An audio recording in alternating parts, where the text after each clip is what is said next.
Cadê Rubens? Não tá aqui. Toda hora só.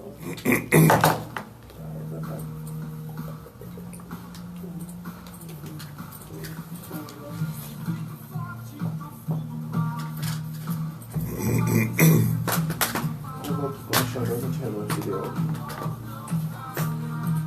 Era pra mim estar na rádio já, vou chegar atrasado, mas hoje eu não tô com um plano aqui não.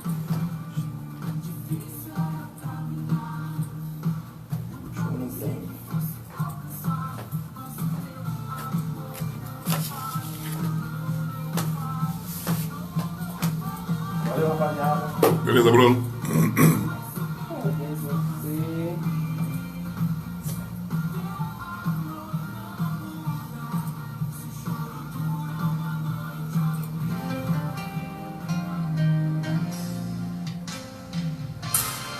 A partir de agora, programa A Voz do que Clama, um programa da Igreja Monte Sinai.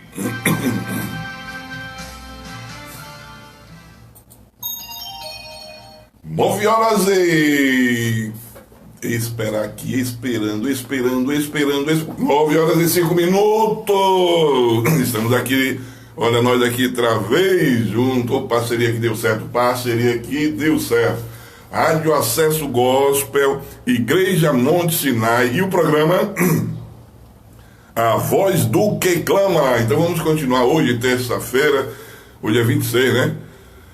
26 de maio, feriado. Então, feriado num feriado. Eu fiquei aqui me perguntando como é que a gente enquadra um feriado num feriado, né? Porque praticamente estamos vendo um feriado, porque está tudo fechado, mas vamos que vamos continuar orando, porque eu sei que o Senhor tem planos para nos livrar disso, né, em pouco tempo. Então vamos ter paciência, porque esse é o momento em que nós devemos estar atentos, né?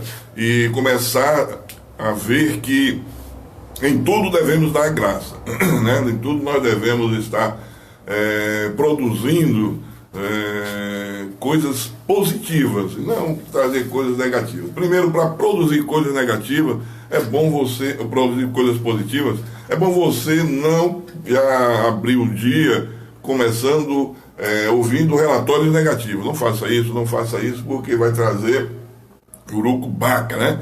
Vai trazer coisas negativas sobre a sua vida. Então, é momento de você glorificar, quem sabe, né, um bom louvor, né, se coloca aí. Eu estava almoçando ontem, né, e estava numa vizinha lá louvando ao Senhor. Aí minha filha levantou da mesa e disse: ei, né, fulana, tá inspirada, né? Então é bom, isso é bom, você cantar louvores ao Senhor, glorificar ao Senhor no momento da adversidade. Vamos fazer isso porque veremos sim a glória do Senhor. Diz os pentecostais. Eu estou caminhando para lá, né? Eu estou renovando, caminhando para ser pentecostal. Mas os pentecostais dizem que quando você manda a glória desce. Se a glória sobe, a glória desce. Então vamos fazer isso. Vamos fazer isso para que o reino do Senhor seja exaltado, né? Então vamos aproveitar esse momento e buscar mais o Senhor. Vamos meditar mais na palavra. Faça como eu, né? Eu aumentei muito o meu tempo de oração. Aqui para nós, hein? Preste atenção. Tempo não falta, né? Tempo não falta. Aumentei muito também o meu tempo de meditação na palavra. Não está faltando tempo, né? Eu até tenho tempo de jogar uma paciênciazinha de vez em quando. Imagine, né? Eu imagino também que você está nessa mesma pegada. Mas, sem mais delongas, eu queria deixar aqui para você o endereço lá da Igreja Monte Sinai. E dizer para você que depois dessa pandemia aí, nós vamos voltar a todo vapor, porque nós estamos hoje só os domingos, né, e com um público reduzido ao nosso templo, também reduzido ao que rege, né, as autoridades de saúde, menos de 50, não é isso? Mas nós não cabemos nessa linha de prevenção. Então, nós estamos fazendo com toda a prevenção possível, 1,5 metro de cada um, todo mundo de máscara, usando álcool em gel, higienizando na entrada, tudo conforme o figurino. Então, Nós estamos ali na Rua Rio Arco-Íris. Rio Arco-Íris não, eu misturei a rua da igreja com a minha rua. Não é Rio, é Rua Arco-Íris, centro. Misturando de novo. Hoje eu acordei com a mistura, né? Então, Rua Arco-Íris, número 12. Então, ali no loteamento Diplomata, depois do Feira 7. Então, você vai estar encontrando ali a Igreja Monte Sinai. Um abraço aí à minha querida esposa, que está ali sempre ao meu lado, a pastora Jeane Rios, que está nos ajudando, nos auxiliando, dando força para que esse trabalho siga em frente. Sem ela seria muito difícil a gente avançar nesse projeto que Deus colocou em nossas mãos. Então aqui está o pastor Rubem e a pastora Jeane Rios à tua disposição ali na Igreja Monte Sinai. E aqui é o programa que já é sucesso, juntamente com o sucesso da Rádio Acesso Gospel, que também está ligadinho aqui com o doutor Rodolfo, que vai estar preparando uma canção para você, né? Enquanto eu molho a garganta, você está percebendo que minha garganta está um pouco aí enganchando, né? Mas você preste atenção, é isso que eu vou te falar aqui agora. Hoje nós vamos falar sobre um assunto muito especial. Sabe que assunto é esse? Vamos falar sobre o crente mimimi. Fica atento, fica atento. Crente mimimi. Então, fica aí fazendo essa reflexão. De repente você não se acha um crente mimimi, mas tem atitude de crente mimimi. Então fica ligadinho, porque este é o programa que já deu certo. A Voz do que Clama. Deus te abençoe e te guarde e segue aí, porque Rodolfo tem algo preparado para alimentar o teu coração nesta manhã. Um beijo no coração.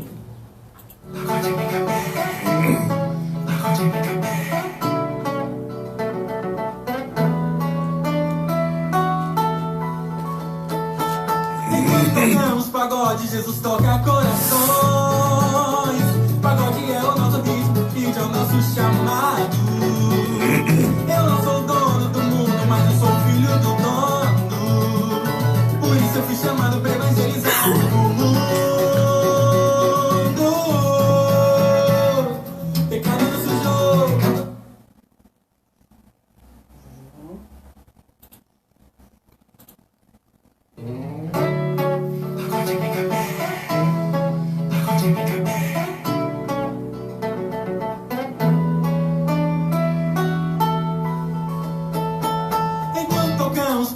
Jesus toca corações. Pagode é o nosso ritmo e é o nosso chamado. Eu não sou dono do mundo, mas eu sou filho do dono. Por isso eu fui chamado para evangelizar o mundo. Pecado nos sujou, teu sangue nos limpou. Eu não sou merecedor, mesmo assim tu me amou.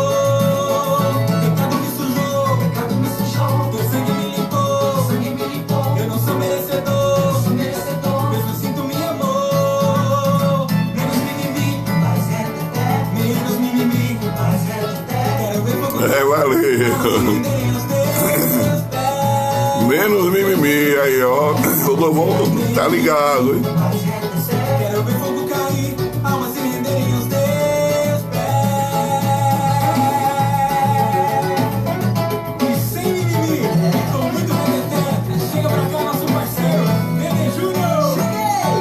Enquanto tocamos pagode, Jesus toca corações. Pagode é o nosso ritmo e é o nosso chamado. Eu não sou dono do mundo, mas eu sou filho do dono. Por isso eu fui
programa A Voz do que Clama. Volve horas e 14 minutos. Agora eu estou querendo adiantar. Agora, preste atenção. É verdade, né? Trabalhar é com quem entende. Né? Eu estava aqui, falei aqui do que ia falar. Falei também em pentecostal. Vem o cara aqui, vem o cara aí, procura uma música, né? O Rodolfão aqui. Idêntica àquilo que é o tema que a gente vai trabalhar, aquilo que nós estamos conversando. É bom ou não é? É bom ou não é com uma equipe que está assim completamente em sinergia, completamente... veja que coisa maravilhosa. Então vamos lá, vamos falar do crente mimimi. Talvez você esteja dizendo, né? Pô, vem lá o pastor, né? Numa pandemia dessa, numa zoada dessa que estamos vivendo, né? Medo de uma coisa, medo de outra. Antigamente a gente tinha medo de sair até na rua. Hoje, né, estamos com medo de tudo. E aí, de repente, traz, né, mais um peso desse sobre as nossas vidas. Não é peso, não. Quero dizer para você que é algo que vai nos ajudar né, profundamente, né, na nossa caminhada aqui na Terra e principalmente nesse curto período, né, de pandemia. Estou dizendo curto a partir de agora, porque eu creio que Deus vai mudar essa história aí em pouco tempo. Deus vai mudar essa história em pouco tempo. Eu estava orando em março ainda, e o Senhor me estava no meu coração que no tempo dele ele dissiparia, né, da face da terra esse vírus. E eu creio que da maneira dele todo vai, né, se encaixar e nós vamos tirar muitas lições para as nossas vidas, né, através de tudo isso aqui. Mas eu queria convidar você para abrir a sua Bíblia para estar meditando junto conosco, porque Deus falou muito ao meu coração através desse texto. E que você também ouvisse a voz de Deus através desse humilde instrumento aqui, que Deus falou grandemente, e ele tem falado durante um bom tempo, né? E já tem algum tempo, quando o pastor Godin, Marcos Godin, meu amigo pessoal, meu amigo particular, irmão em Cristo, Deus te abençoe, Godas. E uma vez ele me convidou para ministrar, né, na Shekinah, que é a igreja que Deus colocou para ele cuidar. E ele me falou a respeito desse tema, dizendo que eu deveria pregar a respeito de Gálatas, capítulo 4, né? Que seria buscando maturidade espiritual. É aí onde veio, né, nós enquadramos esse quesito do crente mimimi. Crente mimimi. Maturidade espiritual. E quando a gente fala em maturidade espiritual, vem algo aos nossos corações e começamos a construir várias situações. E na Bíblia não falta uma construção para que se tenha uma maturidade espiritual. Ainda não li o texto, mas vou ler o texto. Fica só estou dando uma préviazinha para você interagir até comigo aí nessa meditação. Você pode também estar me acompanhando aí na palavra. Posso até ler alguns textos a mais do que esse primeiro. E quando ele me falou isso, eu comecei a entender que eu precisava, né, de maturidade espiritual quando o Senhor me chamou para estar cuidando de pessoas, para estar à frente de uma igreja. E aí eu lembrei que em 2006, o Senhor ministra o meu coração muito forte, lá em Juízes 6:17, quando ele, nesse texto, nesse versículo, ele diz que Gideão entregou aos 300 homens, né, uma tocha, um chofar, né, e um vaso, uma tocha e um chofar, respectivamente. E o Senhor, a partir desse texto que aos olhos, né, aos nossos olhos, a gente não enxerga nada, o que é que tem nisso? Tem 300 homens que estão indo contra um exército de 135 mil homens e recebe como arma um vaso, uma tocha e um chofar. E o Senhor me fez ver, né, grandes coisas através desse texto. Por isso nós não devemos trabalhar com textos. Nós precisamos entender que a Bíblia tem texto, mas existe o contexto desse texto. Mas eu não vou falar sobre esta preparação, né, de maturidade. Eu não vou falar da preparação de Gideão, que foi o caso desse texto, que foi o caso também de preparar aqueles 300 homens, não só o líder, mas também os 300 homens, porque teria uma missão. Tem também, me lembra aqui, né, a missão de Moisés, que Deus deixou o homem 40 anos lá com os egípcios, conhecendo, né, de outra cultura, de uma cultura, né, mais apurada para o tempo, para o mundo. E depois ele vem 40 anos se preparando também no exército, ou no deserto ali de Midian, onde vem a casar, ajudando ali o seu sogro, trabalhando com ovelhas, animais, para depois entregar nas mãos dele o projeto que tinha. Mas também não vamos falar sobre essa preparação de Moisés.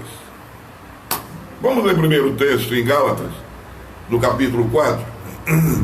Veja o que é que diz ali. Digo,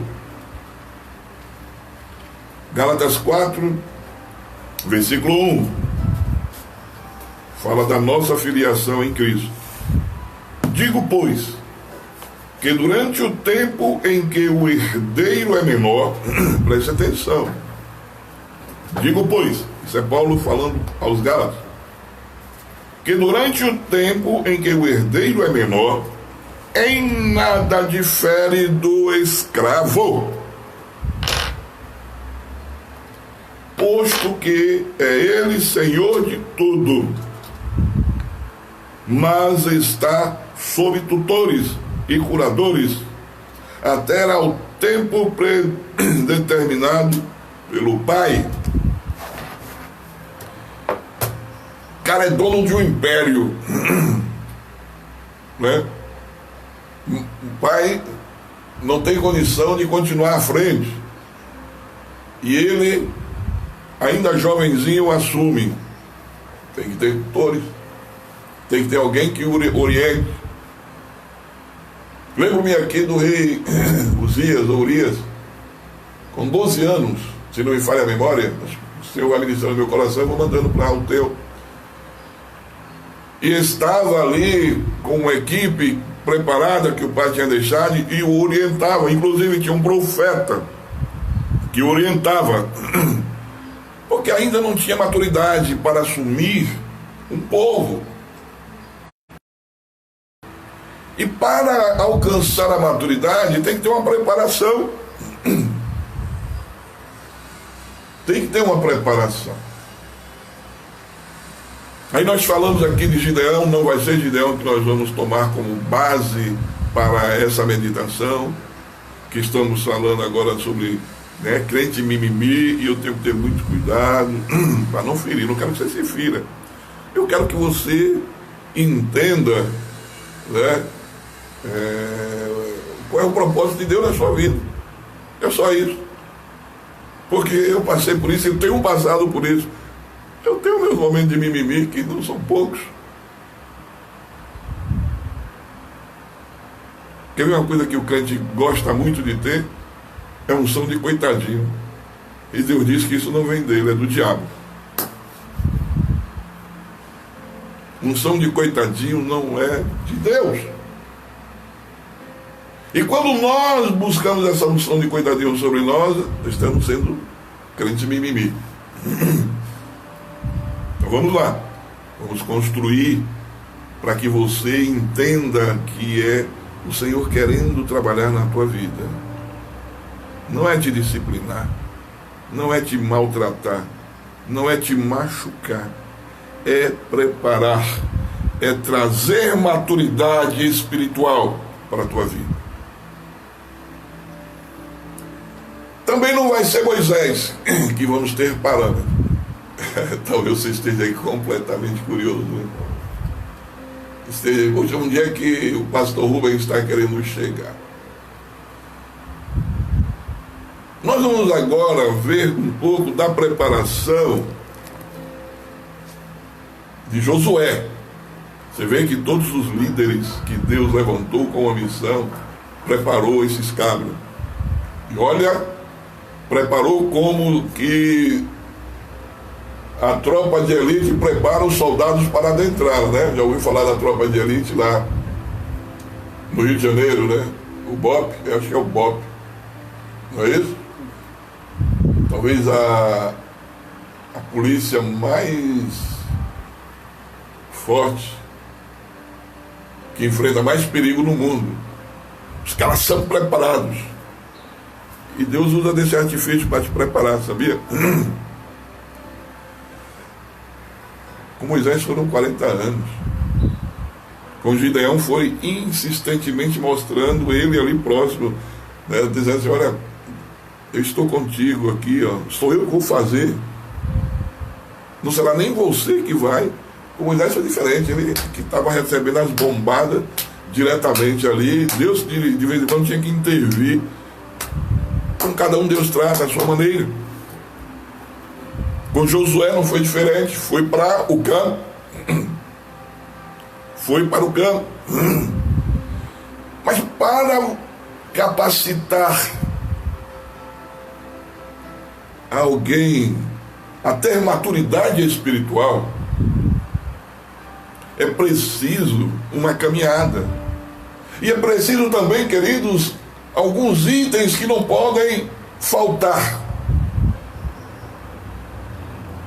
Quando você está falando em maturidade espiritual, a fidelidade, esse item tem que estar crescente em nossas vidas.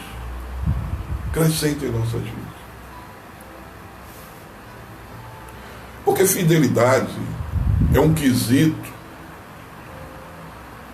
de ratificação do Espírito Santo de Deus no coração do homem. Aquele que tem o Espírito Santo de Deus age como Jesus. Age com a fidelidade parecida ao do nosso mestre, que foi fiel até o fim ao Pai, e que não fazia a vontade dele, mas a do Pai. Pense você vendo uma cruz na tua frente, mas antes disso você olha para os seus poros assim, seus braços, e não sai suor, saem gotas de sangue. Pense você angustiado com o peso da humanidade vindo sobre você, e você como homem sem condição de resistir, e depois começa ofegante ali dizendo assim, Pai, passa de mim, eu não aguento, eu não suporto, se possível passa, se possível não deixe avançar para esse projeto, para esse processo que está na minha frente.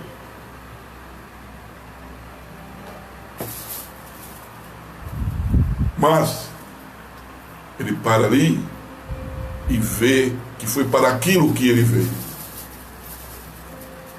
E diz ao Pai, Pai, a minha vontade é não ir, mas a tua vontade é que eu vá. Faça-se a tua vontade. A fidelidade, ela está inerente na vida de quem tem maturidade espiritual. E Jesus tem maturidade espiritual, queridos. Veja bem, eu tenho um testemunho interessante. Eu sou o filho mais velho da minha casa, e Deus me levou a ser discípulo do meu irmão mais novo. Pasmem. Dentre os meus irmãos, era o cara mais inseguro na nossa época de infância e de juventude, que é o pastor Flamarion. Depois ele ainda pode puxar minha orelha aqui, que eu deixo, não tem problema. Mas ele era uma pessoa insegura. Era. Porque Deus o fez cuidar agora de mais de 20 igrejas, 25, não sei. Aquele homem inseguro hoje tem a segurança para cuidar de um povo tão numeroso.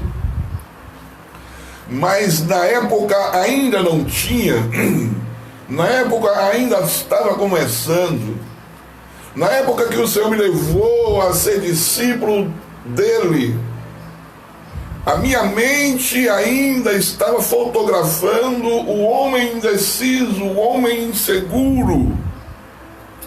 E olha que eu sempre fui o bambambam da coisa. Eu sempre fui o cara porradão, como diz a galera. E eu tive que ser fiel às normas deste homem que eu achava inseguro. Mas também fiquei, porque enxergava mesmo na sua insegurança inicial, um homem que ora, como poucos, eu não conheço,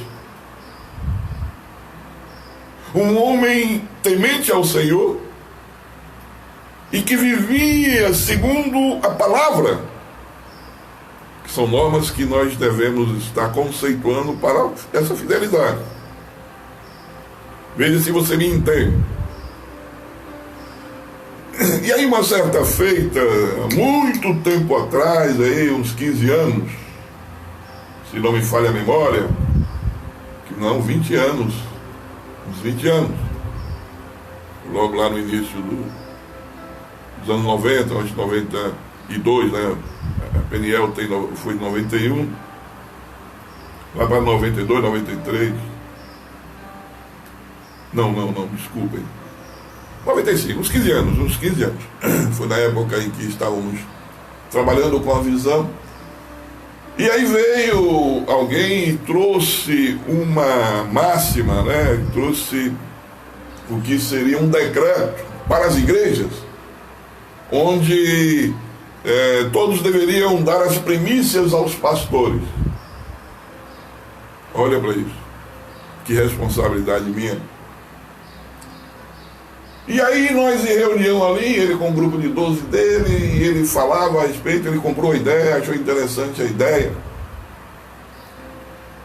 E eu fui contra. E todo o grupo de 12 dele foi a favor. E eu levantei contra e tentando tirar da mente deles esta direção. Não porque eu era contra as primícias, não de forma nenhuma, eu sempre fui a favor. Vejo que eu sou a favor ainda das primícias, depois eu vou explicar da maneira que foi. E aí, queridos, vejam o que acontece. E aí ele começou a ficar um pouco chateado. E eu percebi que ele não gostou, porque eu estava tentando mudar a ideia dele e de todos. Eu estava sendo, na verdade, um pouco intransigente na minha fala. Mas veio aquela luz que ali no Getsemane Jesus nos mostra que devemos ter na nossa caminhada. Mesmo quando a gente não esteja afinado com aquilo, ali tinha 11 ou 12 pessoas que pensavam diferente de mim. Eu era contra porque a maneira que chegou, da maneira que chegou, a obrigatoriedade da coisa, veio assim uma situação como osmose, forçando a barra, só se seria salvo se fizesse isso, só se era cristão se isso fizesse. E eu não concordava com isso. E eu não concordo com isso.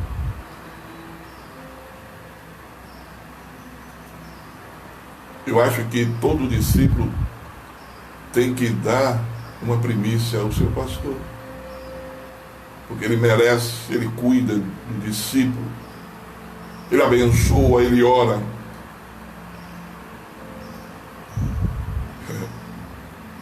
Ele dá a sua vida.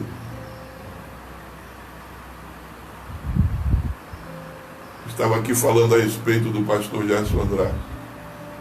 E oro para que Deus dê livramento a ele.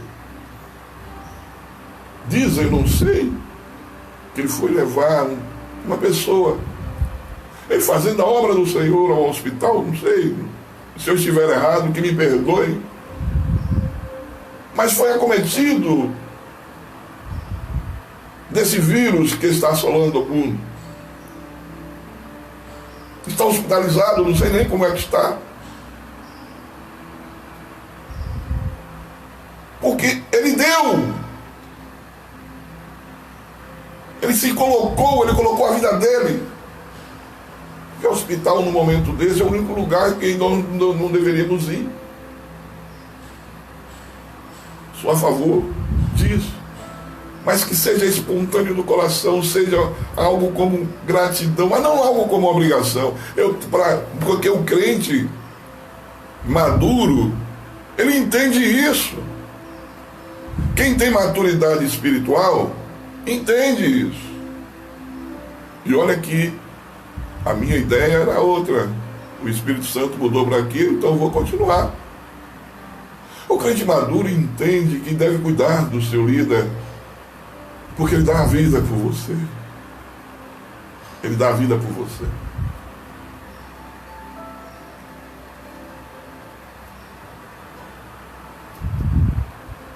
Então, tem que ser espontâneo, você tem que ser grato e fazer isso sem pressão. Porque eu estava chateado, era com pressão. Eu estava chateado, era como uma norma, era como uma lei. Mas tentava mostrar que as coisas da Bíblia, para o crente maduro, é lei. Mas não por osmose, e sim por maturidade, por fidelidade, por gratidão, por entender que esta palavra é a verdade, por entender que esta palavra é a nossa regra de fé e prática, e devemos segui-la. E aí vem aqui o pastor Ney, eu acho o nome dele lá do Rio de Janeiro. Uma vez eu ouvi a pregação dele, que eu nunca tive coragem de fazer isso na igreja, mas como eu estou aqui já no fogo, eu vou falar o que ele falou. Talvez as pessoas possam enxergar um pouco, pelo menos à luz da minha colocação. Em parte eu concordei com ele, mas em parte eu senti muita dureza, e onde tem dureza, acho que não leva à maturidade. Eu acho que a maturidade, você tem um processo de preparação, mas um processo leve. Talvez na caminhada tenha até uns percalçozinhos mais leves.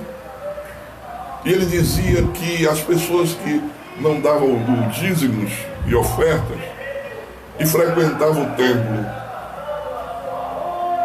não sei por que eu estou falando, mas vou falar.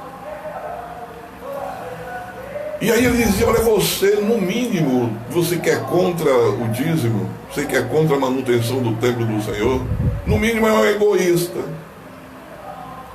Como é que você brada a todos os 4 cantos do mundo que não é bíblico dízimos e ofertas?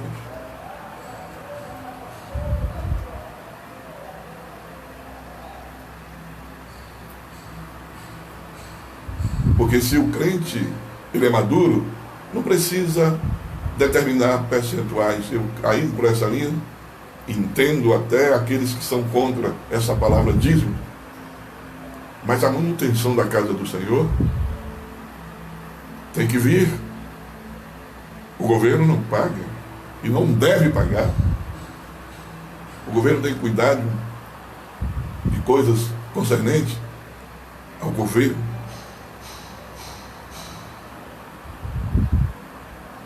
Terceiros, pessoas que receberam alguma bênção, mas que não estão ali. Não. Eu acho que o que na verdade a gente tem que entender é que se eu estou, ele dizia, né? Como é que você usufrui dessa cadeira que está sentado? Como é que você usufrui desse ar-condicionado que está aí te deixando tranquilo? Dessa energia? Do sustento dos pastores, que muitos dizem pastor trabalha. Imagine pastores que têm 4, 5 ministrações por semana. E alguns inclusive têm rádio, tem outras fontes de transmissão da palavra. E agora as coisas estão sempre ao vivo, estão gravados. E você não tem que dizer, né, a mesma coisa sempre. E você tem que estar sempre com algo novo. Então ele tem que estar sempre meditando na palavra, sempre reservando tempo para buscar a direção do Senhor. Ele está sempre cuidando das ovelhas. Aquele que está faltando alguma coisa, você vai, volta, sobe, desce. Não trabalha. A mesma coisa que dizer que a mulher que não trabalha fora, se ela só em casa, que não trabalha, ela está em casa, ela é do lar. E ele dizia isso com muita propriedade. Ele dizia, poxa, você é egoísta. Se esse ar-condicionado está ligado, alguém está pagando. Se a luz está acesa, alguém está pagando. Se está limpo o templo, alguém está pagando. Se estar aqui um pastor pregando para você, alguém está sustentando. Ah, mas o pastor tem que trabalhar no secular. Eu faço isso, não aconselho a ninguém. Eu poderia ser bem mais preparado. Eu poderia ser bem mais maduro, espiritualmente falando, se eu canalizasse a minha vida para esse fim. Olha lá o exemplo dos apóstolos, quando estavam lá questando os saduceus, querendo deles e dizendo assim, olha, os órfãos e a viúva estão passando por necessidade e vocês estão alheios a isso. Tá bom, levantem aí os homens para fazer isso, porque nós temos que nos preparar na palavra. Aqueles homens tinham que estar se preparando para a palavra. Requer tempo, cuidado, atenção. Mas, quando queremos atacar alguém, pegamos o texto. A gente não olha o contexto. Então, o texto ali é que fala bem mais alto do que o próprio Deus. Do que o próprio Deus. Então, querido, para finalizar essa parte, ele dizia isso e eu fui com muito peso, assim, recebi aquilo. E eu nunca tive coragem de falar isso. Mas é uma realidade, é uma verdade. Se eu não quero contribuir para que isso aconteça, é porque eu estou participando disso. Mas o crente maduro, o homem maduro espiritualmente falando, não olha para isso. Porque ele entende a palavra de Jesus que diz, aquele que não abre de pai, mãe, filho, não abre mão de pai, mão, filho, bens, por amor de mim, não é digno de mim. O crente maduro, ele entende que há necessidade de você manter a casa do Senhor.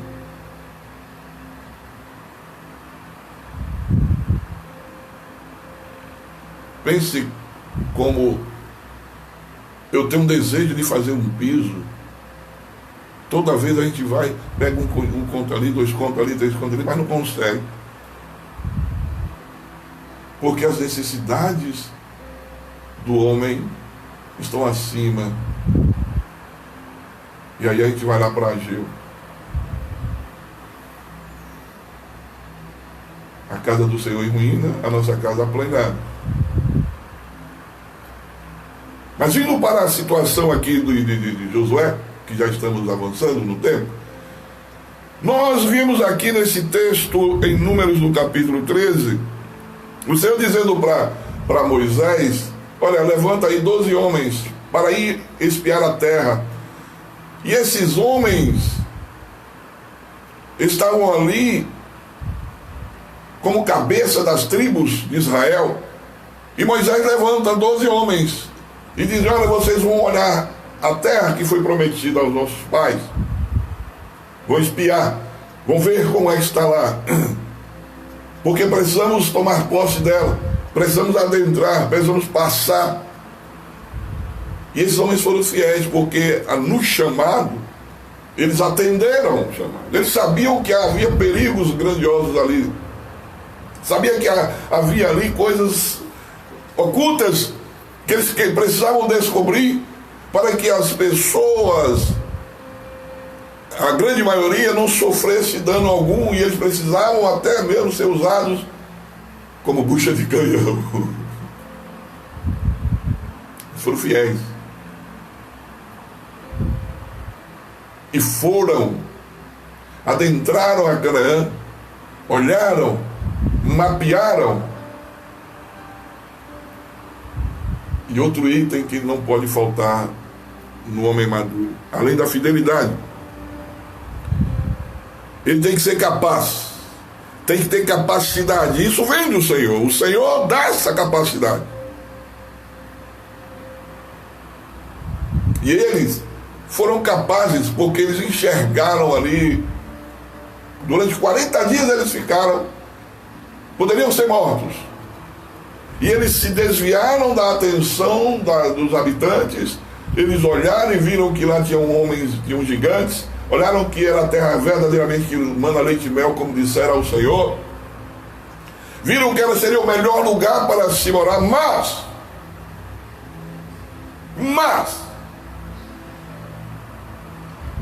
tinha um porém, e muitas vezes esse porém, esse se, nos impede de alcançarmos a nossa maturidade. Às vezes nós somos fiéis, não vai resolver completamente essa questão de maturidade espiritual. A fidelidade por si só não resolve, porque é necessário ser capaz. Porque você, quando for chamado e a ser atendido a esse chamado, você precisa caminhar com quem te chamou para produzir aquele projeto, aquela missão para o que você foi chamado. E requer capacidade. Esses 12 homens foram fiéis. Esses 12 homens foram capazes, porque entraram numa terra estranha, desconhecida, cheia de gigantes, e ali ficaram 40 dias e voltaram ilesos, com o relatório que deveria passar para o seu líder, que deveria passar para aquele que o chamara. Mas tem um outro, que se nós não enquadrarmos aí nesse ingrediente do bolo, nós não vamos de forma nenhuma alcançar essa maturidade espiritual. Não vamos. E esse outro ingrediente do bolo, além de fidelidade e capacidade, é a coragem.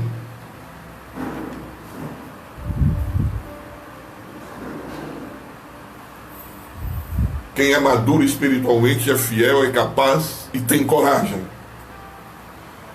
Veja que aqueles 12 homens foram fiéis, eles foram capazes, mas quando chegou para entregar o relatório, 10 começaram a levantar o relatório negativo e dizer: olha, não temos condição nenhuma de avançar, porque ali existem muitos gigantes, muitos homens preparados, nós não temos condição nenhuma de avançar. Jogou por terra tudo que Deus estava produzindo na vida deles. Mas 2 se levantam, Josué e Caleb. Josué juntamente com Caleb, se levanta e diz: o Senhor falou. O Senhor dissera que era para adentrarmos, e vamos entrar porque somos capazes, porque estamos com o Senhor.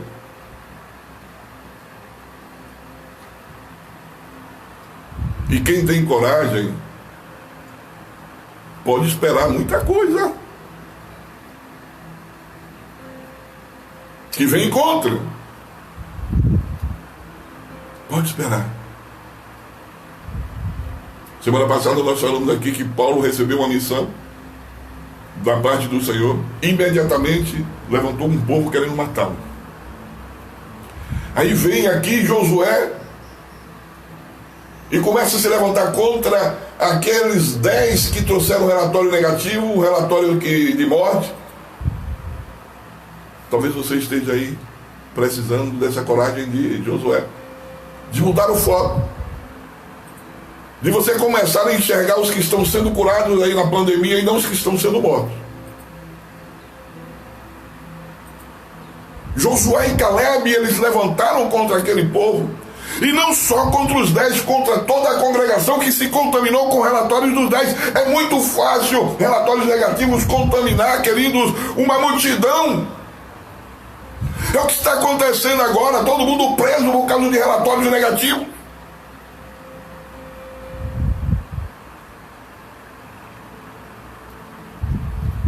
E todos queriam apedrejá-los, queriam matá-los, mas eles eram maduros. Eles deixaram o Senhor trabalhar isso neles. Eles deixaram o Senhor prepará-los para não ficar só na fidelidade e na capacidade, e construir o bolo inteiro, e poder sair para fazer o projeto que Deus tinha. E Deus levantou-se contra o povo que estava indo contra Josué e Caleb. E o que aconteceu? Depois Deus manda levantar este homem fiel, este homem capaz, porque ele foi, atendeu o chamado de ver a terra prometida.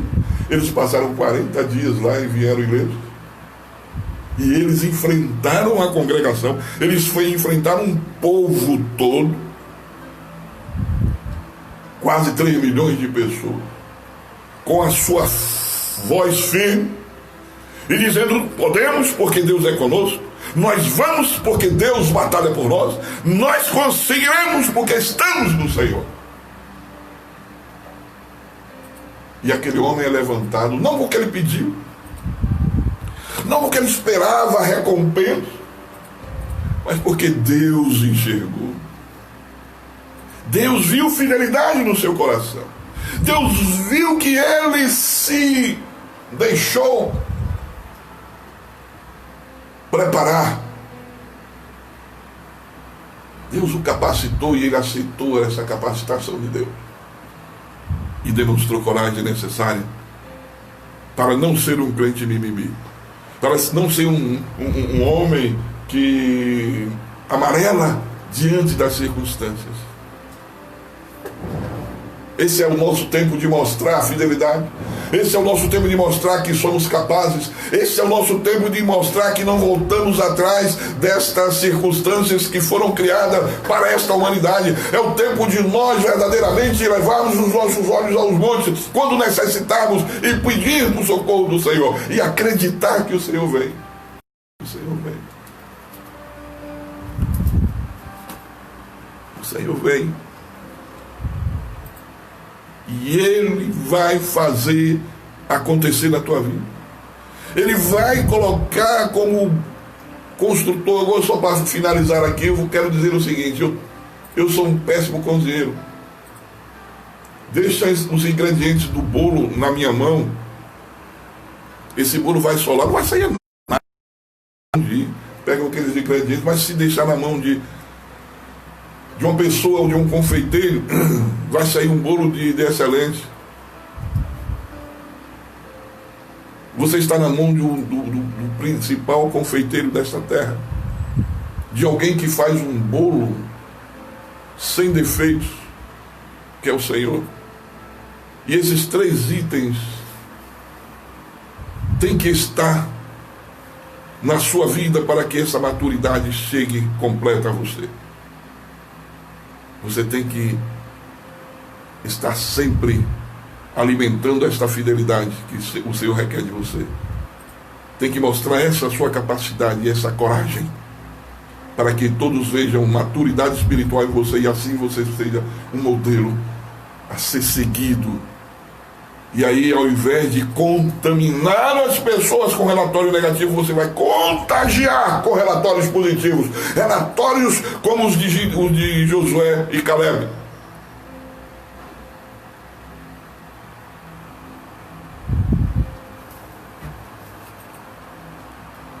Não adianta você imaginar. Eu não estou falando aqui de salvação, não. Eu estou falando, né, de propósitos. Eu estou falando de vivência da missão do Senhor. Eu estou falando do propósito pelo qual você foi salvo. Eu estou falando daquilo para o que você foi chamado.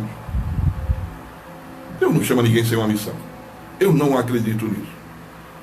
E você tem uma missão. Deus tem uma missão para você. Eu não quero dizer assim, não, eu não estou dizendo que você tem um grande trabalho para você fazer. Deus tem uma missão. Não sei qual é.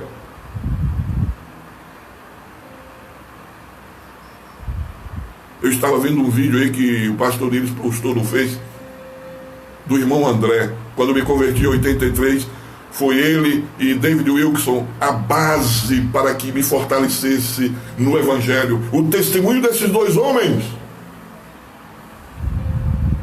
E o irmão André está vivo até hoje aí. Um homem com a missão de levar a Bíblia à janela 1040, viu muitos e muitos milagres. Grande trabalho. Mas tem trabalhos infinitamente melhor aos olhos do homem. E aí mesmo na tua igreja local, aquele que você acha que é bem pequenininho, que talvez produza muito maior para o coração de Deus. Então veja que você tem uma missão. E você precisa ser fiel. Você precisa ser capaz e ter coragem. E o Senhor te dá tudo isso se você permitir que Ele faça isso na tua vida. Que o Senhor te abençoe e te guarde.